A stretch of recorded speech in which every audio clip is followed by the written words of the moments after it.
किसी भी मुस्लिम पर्व और त्योहार के दौरान, किसी भी अन्य मत और मजहब से जुड़े हुए किसी भी पर्व और त्योहार के दौरान कहीं कोई समस्या नहीं खड़ी होती, तो फिर हिंदू पर्व और त्योहार के दौरान कोई समस्या खड़ी करेगा तो सरकार उसको सख्ती से निपटने का काम भी करेगी, उतनी ही सख्ती से निपटने का। और मुझे लगता है आपने बाबरनामा पढ़ा होता तो आप मुझसे बहस करते ही नहीं,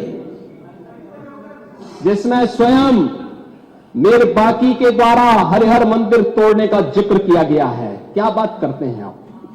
और मुझे लगता है ये जितने लोग यहां पर हैं, ये वहां पे कोई नहीं रहा होगा, लेकिन आपके फोरफादर और फोरफादर के आगे की पीढ़ी उसकी भुक्तभोगी रही होगी, इसलिए आज इस स्थिति में आप लोग आते हैं। को मानते हैं कि मंदिर को आपने छेड़ा नहीं, आपने बड़ी कृपा कर दी, लेकिन ये जो 22 कुएं और उन कुओं में जो मूर्तियां मिल रही हैं, ये कुएं किसने पाट दी है? ये नोटिस पे क्यों परेशानी हो? तो तय करना है कि आक्रांताओं को अपना आदर्श मानते हैं या रामकृष्ण और बुद्ध की परंपरा को अपना आदर्श मानते हैं। भारत के अंदर रामकृष्ण और बुद्ध की ही परंपरा रहेगी, बाबर और औरंगजेब की परंपरा नहीं रहेगी।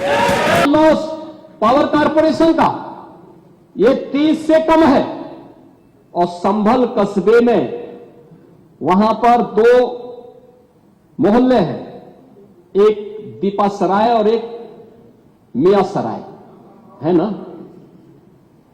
इन दोनों में लाइन लॉस 78% और 82% है। देश के संसाधनों में कैसे लूट होती है, और अगर प्रशासन अपने कर्तव्यों का निर्वहन कर रहा है, वैसे तो कहेंगे प्रशासन कोई कटघरे में खड़ा है कि प्रशासन। नमस्कार, खबरीलाल लाइव देख रहे हैं आप और मैं हूं आपके होस्ट निधि सिंह। देखिए, उत्तर प्रदेश के मुख्यमंत्री योगी आदित्यनाथ ने आज यूपी विधानसभा के शीतकालीन सत्र के पहले दिन विपक्ष पर जोरदार हमला बोला। अपने भाषण में उन्होंने विपक्ष से कई तीखे सवाल पूछे हैं, जिन्हें सुनकर विपक्ष असमंजस में पड़ गए होंगे। इस दौरान सीएम योगी ने संभल हिंसा को लेकर भी अपनी राय रखी है। वीडियो में जानिए सीएम योगी ने और क्या कुछ कहा है। पूरे प्रदेश को इस बारे में आश्वस्त करना चाहूंगा, प्रदेश के अंदर किसी भी मुस्लिम पर्व और त्योहार के दौरान, किसी भी अन्य मत और मजहब से जुड़े हुए किसी भी पर्व और त्योहार के दौरान कहीं कोई समस्या नहीं खड़ी होती, तो फिर हिंदू पर्व और त्योहार के दौरान कोई समस्या खड़ी करेगा तो सरकार उसको सख्ती से निपटने का काम भी करेगी, उतनी ही सख्ती से निपटने का काम भी करेगी। दोसा मान्य न्यायालय के द्वारा दिए गए आदेश का पालन करना एक प्रशासन का दायित्व है। उसमें सरकार उसको डायरेक्शन दे न दे, उसका दायित्व बनता है कि उसको पालन करे, और संभल के अंदर प्रशासन ने वही पालन किया है। आज वहां पे सारी चीजें मिल रही हैं। आखिर आपकी बात को हम मानते हैं कि मंदिर को आपने छेड़ा नहीं, आपने बड़ी कृपा कर दी, लेकिन ये जो 22 कुएं और उन कुओं में जो मूर्तियां मिल रही हैं, ये कुएं किसने पाट दी है? ये नोटिस पे क्यों परेशानी हो रही है? आपके सांसद जिनसे आपकी प्रतिद्वंदिता है, मानता हूं, क्योंकि वहां पे आप में तो तुर्क और पठान का विवाद चल रहा है,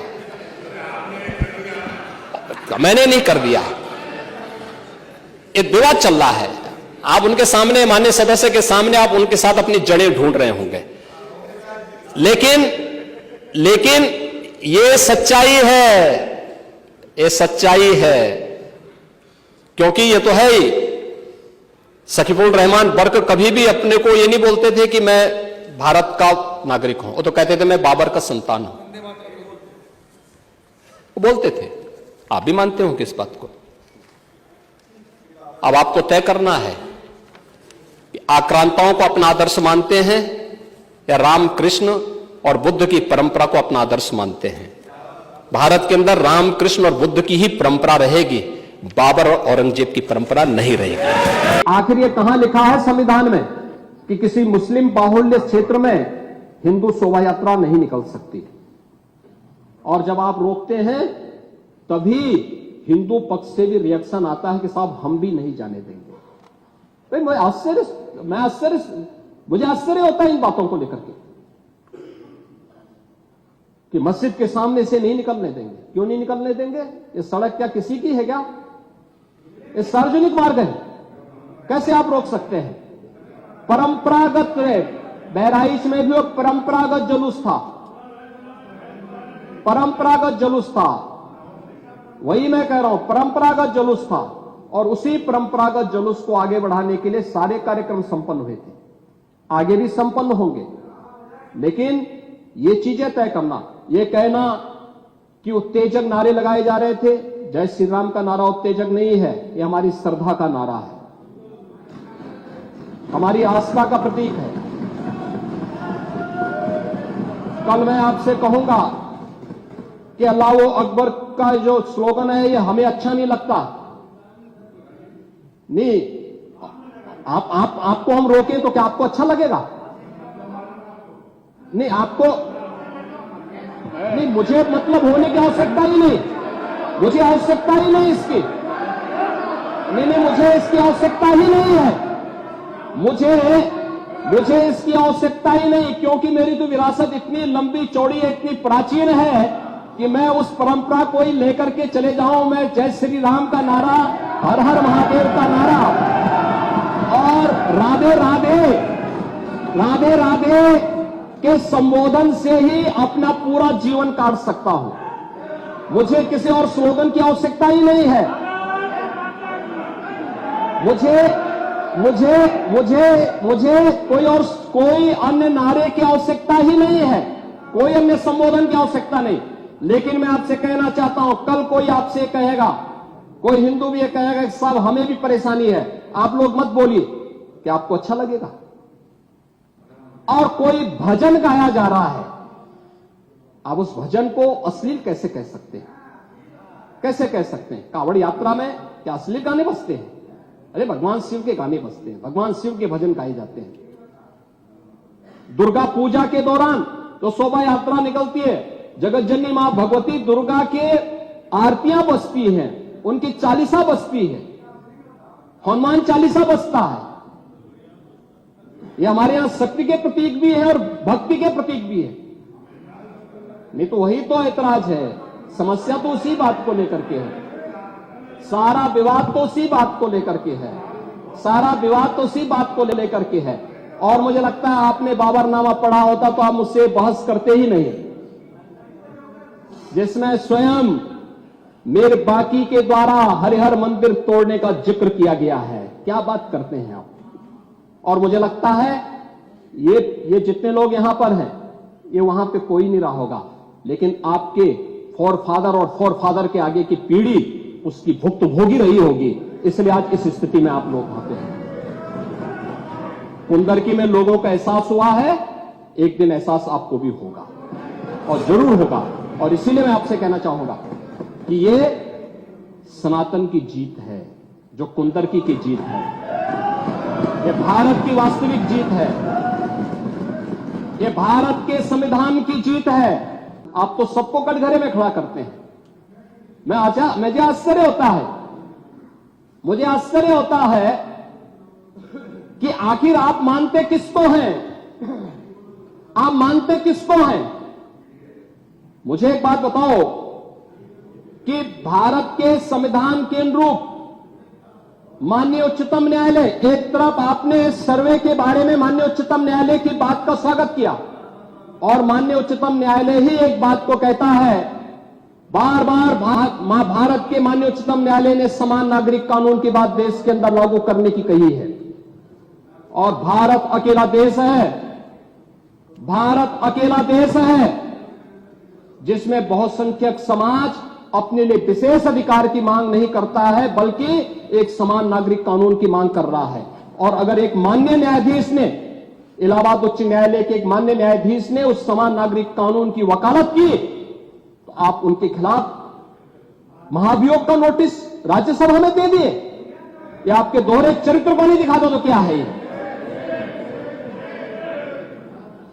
आखिर दुनिया के अंदर यही हो रहा है, लेकिन भारत के अंदर बहुसंख्यक समाज कह रहा है कि साहब एक समान नागरिक कानून लागू करो। लेकिन अगर वही माननीय न्यायाधीश एक सामाजिक सांस्कृतिक संगठन के कार्यक्रम के दौरान इस बात को कहते हैं कि दुनिया के अंदर ये है अगर भारत के अंदर इसको मांग करने की वकालत हो रही है तो बुरा नहीं, और माननीय उच्चतम न्यायालय बार बार इसके बारे में सरकार को कह चुकी है। लेकिन आप लोग उसमें एक तरफ उच्चतम न्यायालय के द्वारा सर्वे पर रोक लगाने का स्वागत कर रहे हैं, बुलडोजर की कार्रवाई पर दी गई गाइडलाइन का स्वागत कर रहे हैं। उसका तो स्वागत हमने भी किया है, क्योंकि उत्तर प्रदेश अकेला राज्य है जिसने बुलडोजर की कार्रवाई को अक्सरशः सुप्रीम कोर्ट की उस गाइडलाइन के अनुसार अंजाम दिया है। अक्सरशः, और इसीलिए मैं कह रहा हूं कि यही स्थिति है कि माननीय न्यायाधीश इलाहाबाद उच्च न्यायालय ने अगर वक्तव्य दिया समान नागरिक कानून के बारे में, तो समाजवादी पार्टी, कांग्रेस, इन सब के लोगों ने राज्यसभा में उनके खिलाफ एक महाअभियोग की नोटिस ही देकर के आप सच को मुंह जबरदस्ती बंद करना चाहते हैं। और वहीं पे नहीं किया आपने, यहां पर भी आप चुप नहीं रहे। राज्यसभा के माननीय सांसद, माननीय सभापति तो भारत के महामहिम उपराष्ट्रपति भी हैं, उनके खिलाफ भी अविश्वास प्रस्ताव की नोटिस दे दी गई, इसलिए क्योंकि उन्होंने सदन स्मूथली चलाने के लिए सदन के सभी पक्षों से कहा। एक सभापति के रूप में, एक चेयरपर्सन के रूप में उनकी जिम्मेदारी यही है, उन्होंने इसी बात को कहा। लेकिन एक किसान का पुत्र कैसे इतनी बड़ी कुर्सी पे पहुंच गया, ये लोगों को अच्छा नहीं लग रहा, ये अच्छा नहीं लग रहा है, इसलिए अविश्वास प्रस्ताव को नोटिस। चुनाव के दौरान चुनाव आयोग को कटघरे में खड़ा किया गया, चुनाव आयोग को कटघरे में खड़ा करने का प्रयास, यानी जबरदस्ती आप गन पॉइंट पर अपनी बातों को मनवाना चाहते हैं संवैधानिक संस्थाओं से। मुझे लगता है यह चरित्र अच्छा नहीं है, यह स्वस्थ लोकतंत्र के लिए अच्छी परंपरा नहीं है। हमें संवैधानिक संस्थाओं का सम्मान करना सीखना होगा। बहराइच की घटना में या संभल की घटना में प्रशासन की कार्रवाई पूरी ईमानदारी के साथ, पूरी न्याय संगत तरीके से आगे बढ़ रही है। हम लोगों ने संभल की घटना को लेकर के एक जुडिशियल कमीशन गठित किया है। जुडिशियल कमीशन वहां विजिट कर रहा है, लगातार लोगों के बयान भी लेंगे, सभी पक्षों की बात को भी सुनेगा, सच को सामने लेके आएगा। लेकिन आपके अनावश्यक पत्थरबाजी से या फायर करने से, इल्लीगल आर्म से फायर करने से वहां पर शांति बहाल नहीं होने वाली है। और आप सौहार्द की बात कर रहे हैं, आप बोल रहे हैं पुलिस छावनी में बदल दिया। अब देखो रहे धार्मिक स्थल से बिजली चोरी, यानी बिजली के मिनी स्टेशन संचालित हो रहे हैं। हम तो ये सोच रहे थे कि मिनी स्टेशन पावर कारपोरेशन ही चला रहा है। अब वहां पर कई मस्जिदें ऐसी पाई गई जिन मस्जिदों के ऊपर एक इल्लीगल सब स्टेशन बना करके वहां से कनेक्शन बांटे गए थे लोगों को फ्री में। लाइन लॉस प्रदेश के अंदर, उत्तर प्रदेश के अंदर लाइन लॉस पावर कारपोरेशन का ये 30 से कम है। और संभल कस्बे में वहां पर 2 मोहल्ले हैं, एक दीपा सराय और एक मियां सराय है ना। इन दोनों में लाइन लॉस 78% और 82% है। देश के संसाधनों में कैसे लूट होती है। और अगर प्रशासन अपने कर्तव्यों का निर्वहन कर रहा है, वैसे तो कहेंगे प्रशासन कोई कटघरे में खड़ा है कि प्रशासन चोर है, चोर है, चोर है, और प्रशासन उसी चोरी को पकड़ने के लिए चला जाए तो अत्याचार है, अत्याचार है, अत्याचार है। कहां से अत्याचार हो गया? अरे यही सच्चाई है, उस सच्चाई को उजागर किया जा रहा है। और याद रखना, सच्चाई जब सबके सामने आती है लोगों को बुरा लगता है, क्योंकि जो सच्चाई स्वीकार नहीं कर सकते, जो बराबरी नहीं कर सकते, वे बुराई करते हैं। और यही बुराई आप कर रहे हैं। आपकी बुराई में न्याय नहीं झलकता, सत्य नहीं झलकता, ये पक्षपातपूर्ण है। और मुझे लगता है इससे लोकतंत्र की व्यवस्था मजबूत नहीं होती है, कमजोर होती है। तो आप सुन रहे थे इस वीडियो में सीएम योगी आदित्यनाथ को। उन्होंने समर हिंसा को लेकर के भी अपनी बात रखी, तो वही अपने विपक्ष से कई तीखे सवाल भी पूछे हैं। खैर, इस वीडियो के माध्यम से आपकी क्या राय होगी, कमेंट में जरूर बताइएगा। बहुत बहुत धन्यवाद।